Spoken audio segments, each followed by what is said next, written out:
Je n'ai jamais eu de compte à l'étranger, ni maintenant, ni avant.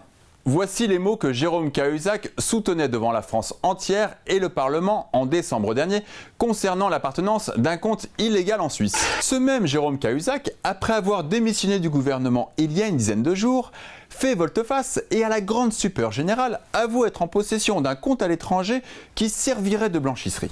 Parler du fond, c'est du domaine de la justice qui a mis en examen ce gentil Pinocchio.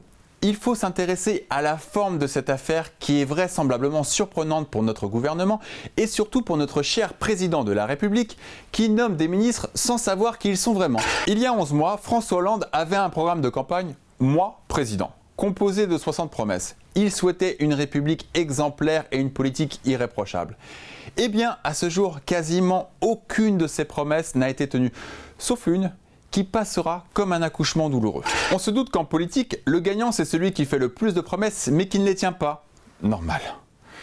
Mais le plus inquiétant, c'est d'être le capitaine d'une équipe et de ne pas connaître ses joueurs. Mais quand même, la forme qui est mise dans l'affaire de Jérôme Cahuzac, c'est une patate chaude qu'ils se renvoient tous, dont le capitaine ne veut pas, alors qu'il a fait un long entretien un jeudi soir à la télé où on n'y comprenait rien. Dès que le présumé coupable se dénonce, il s'empresse de faire une allocution pour dire qu'il a été trahi et qu'il n'était pas au courant. C'est comme un enfant qu'on accuse d'avoir volé un carambar et qui nie la bonne blague. Bon, sérieux monsieur le président. Allô ?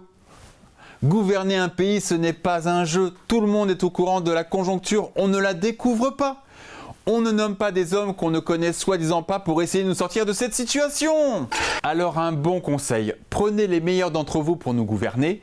C'est comme un coloriste pour les cheveux, on prend le meilleur, pas besoin d'en avoir 40. Et s'il vous plaît, pour la communication de vous et de votre gouvernement, un peu de coaching et une autre équipe. Et promis, on vous supportera jusqu'au prochain tweet.